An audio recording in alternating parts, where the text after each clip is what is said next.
sou negro, gay, hétero, sou deficiente auditivo, mulher trans, mulher negra.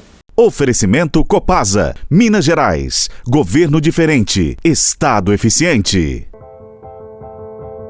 Diversidade e inclusão não é uma pauta de grupos minorizados. Gênero não é uma pauta de mulher, racismo não é uma pauta de negros, né?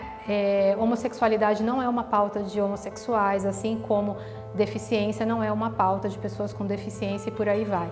A gente precisa entender que essas são pautas da nossa sociedade, que nós estamos todos implicados nela para a solução ou para a não solução. E nesse sentido, a gente fala hoje tanto como os aliados são importantes. A gente precisa de homens discutindo pautas de gêneros, de pessoas brancas discutindo pautas de racismo e assim por diante.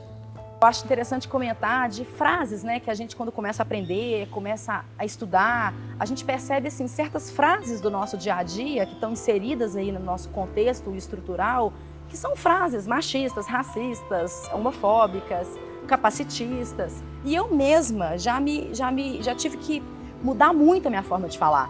Muito. E ainda me pego cometendo erros. Assim, eu não tenho problema em falar, porque isso está em todos nós. Todos nós somos um pouco machistas, todos nós somos um pouco racistas, somos um pouco homofóbicos, LGBTfóbicos, porque a gente foi criado dentro dessa estrutura.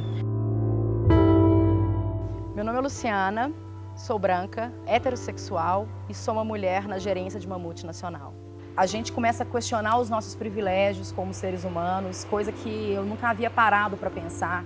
A gente vive dentro de uma bolha, né? Então, quando a gente começa a olhar para fora, começa a enxergar quantos privilégios nós temos, como que eu, uma pessoa branca, uma pessoa heterossexual, uma pessoa que tive acesso a estudar em escola particular, em faculdade particular, em fazer um intercâmbio, né?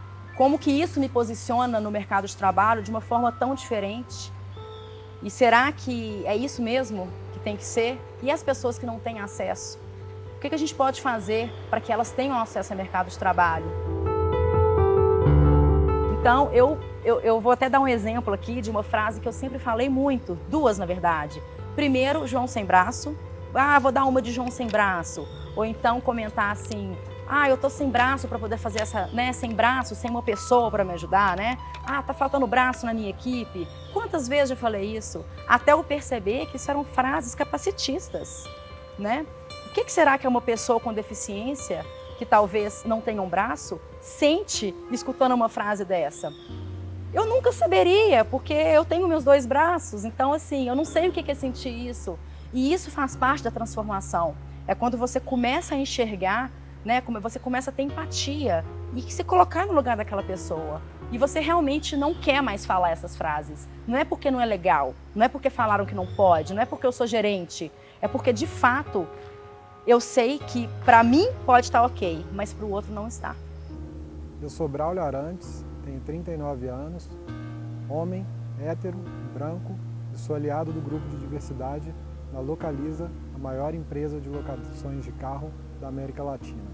Por mais que a gente viva o processo de empatia, eu nunca vou conseguir sentir na pele o que as pessoas sentem, mas quando a gente escuta as pessoas relatando o que elas passam, o que elas vivenciam, aquelas palavras têm poder na vida da gente e elas acabam transformando a gente. Então, o ponto principal que eu vejo desse processo todo da diversidade é o que eu quero como mundo para os meus filhos. Então, eu quero que o mundo seja um mundo melhor para os meus filhos e que eles tenham menos trabalho do que o que a gente está tendo para poder imputar esses conceitos na cabeça da gente. Por isso que eu me engajei e acho que, assim, talvez por ser pai e ter essa preocupação, eu tenha me engajado antes do que algumas pessoas, mas eu espero que essas pessoas acabem se engajando também. A gente tem ali uma liberdade de ser quem a gente é, né? Por exemplo, quando eu falo, meu namorado fez isso, a gente fez aquilo, eu não tenho nenhum receio, nenhuma trava na fala para falar isso. Então, assim, eu sinto liberdade de ser quem eu sou. Eu sou Washington Tito, homem gay, e trabalho como comprador na maior locadora da América Latina. Quando eu cheguei aqui na Localiza, eu vi que bastante lideranças estava dentro do meu grupo. Então as pessoas eram o que elas eram. E também aí com uma desconstrução que eu fui vindo fazendo e com a liberdade que a empresa deu, eu desde o início falei, olha, namoro, gosto, sou gay. E isso nunca, claro que isso não foi uma temática principal, né? Mas isso nunca foi um tabu e eu sempre tive liberdade de estar falando sobre isso aqui dentro. Então eu não me preocupo com o que as pessoas vão pensar. Eu não sofro para preconceito, eu não acho que eu sou diminuído pela minha orientação sexual. Então assim, eu consigo ser o Washington profissional. Então isso me dá liberdade de produzir, de acreditar, de trazer transformação e conhecimento para a companhia. Então a gente começa a ver em rodas de conversa onde tem gestores, eles falando assim, nossa, a partir dessas conversas, a partir dessa ação da Localiza, desse conhecimento que a Localiza está me proporcionando, comecei a tomar consciência de que às vezes num processo de seleção eu não estava sendo justo o suficiente, eu não estava olhando com o olhar que é necessário para a inclusão, né? Eu não estava olhando com a diversidade necessária. Meu nome é David Rodrigues da Costa, sou deficiente auditivo parcial de grau severo, no momento estou desempregado. Com essa pandemia, né, com o uso de máscara, dificultou muito a minha habilidade de comunicação, né, pois para suprir aí a necessidade da minha perda auditiva, eu utilizo a linguagem, né, da leitura labial. E eu fui chamado por um gestor, né, da minha empresa, líder de equipe, o qual falou comigo que eu teria que dar um jeito de escutar, pois os meus colegas de equipe estavam reclamando de estar conversando, né, comunicando comigo e eu não estar ouvindo. Eu fiquei sem reação, fiquei sem chão, pois estava ali, né, basicamente trabalhando na vaga de portador de deficiência auditiva. Eu não percebo, né, o compromisso das pessoas com a inclusão das pessoas com deficiência no mercado de trabalho pelas empresas às quais, né, eu passei. As pessoas focam muito na deficiência e não na capacidade, né, ou na experiência do candidato. Meu nome é Gustavo Rolim de Mello, tenho 24 anos de idade, eu tenho depressão e eu trabalho para a Telemon. Quando eu cheguei aqui, eu cheguei ainda um pouco para baixo, cabisbaixo, mas eu vi que o processo do RH já era diferenciado pelas funcionárias que me trataram super bem. Elas não viram meu problema em si, mas sim elas viram a minha pessoa. Meu problema elas deixaram de lado, o que importava era aquilo que eu sabia fazer. A gente entendeu que era um momento da empresa, uma empresa com 46 anos de existência, ela perceber a necessidade de ampliar o acesso à diversidade.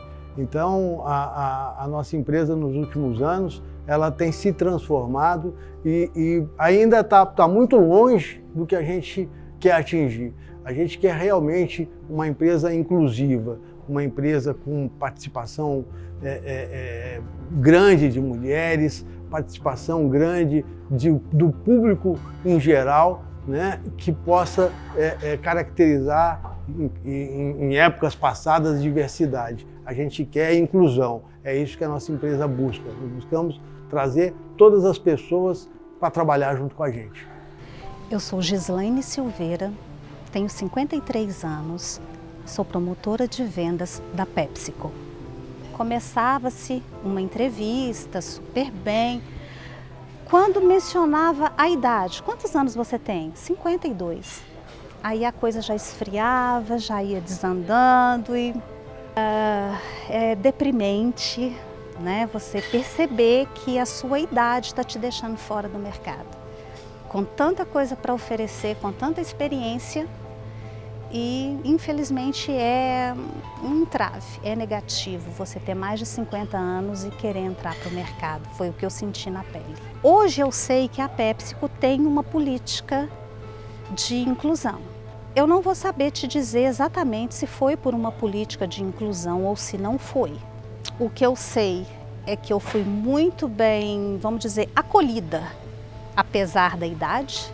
E nessa minha entrevista com essa pessoa, quando eu disse, né, a idade, a questão da idade, ela virou para mim e falou assim, olha, isso não é problema nenhum.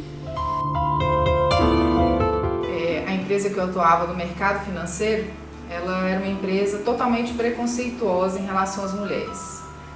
Primeiro porque ela não deixava que as mulheres atuassem, por exemplo, no cargo de diretora, porque eles falavam que, né, a pessoa que estivesse do outro lado da linha, ela não ia se sentir tão segura de uma mulher falar sobre o mercado financeiro.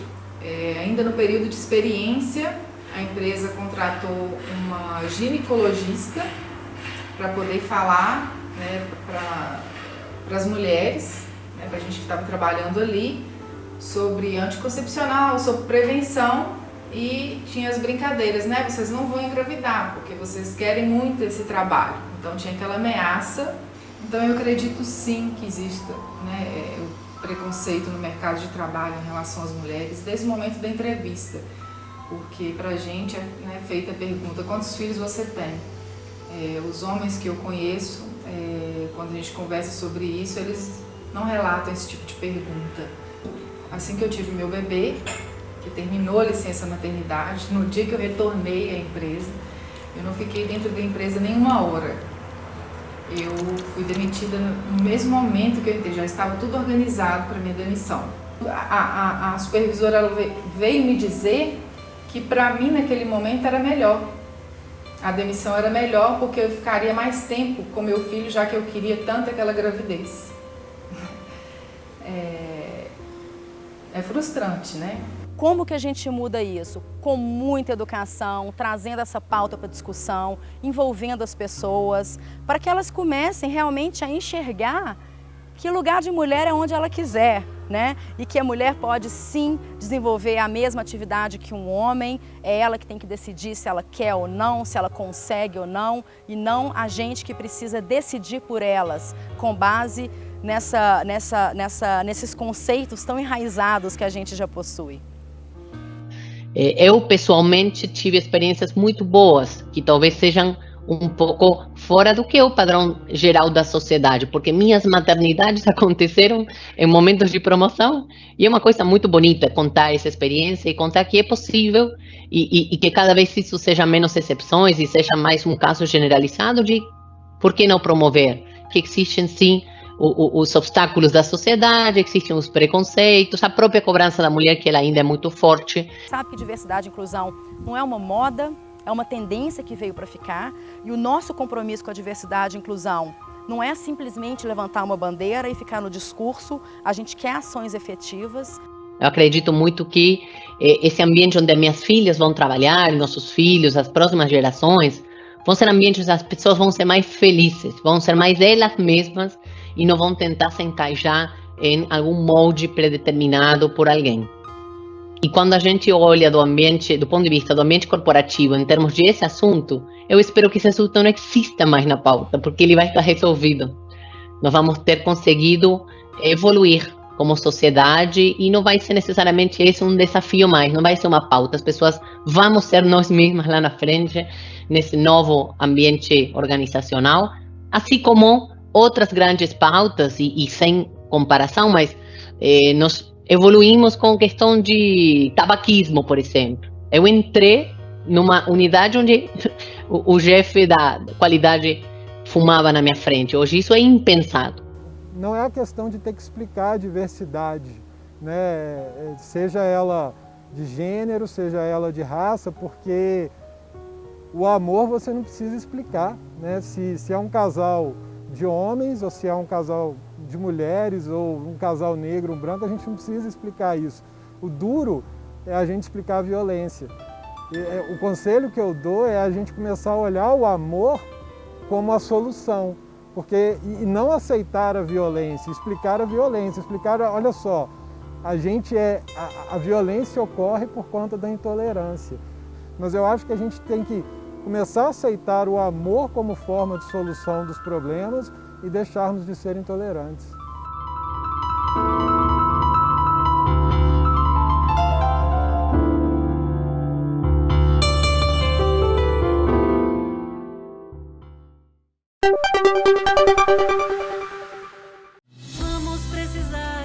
Cuidar uns dos outros é essencial. A gente cuida de quem precisa seguir trabalhando pela nossa água. E você pode ajudar, fazendo a autoleitura do hidrômetro. A autoleitura é simples, transparente e você faz pelos nossos canais digitais. Você tem mais controle do que consome e ainda pode pagar suas contas com o Pix ou PicPay. Com todos ajudando, a água chega com qualidade e nós cuidamos de quem mais importa. Copasa, Minas Gerais. Governo diferente, Estado eficiente.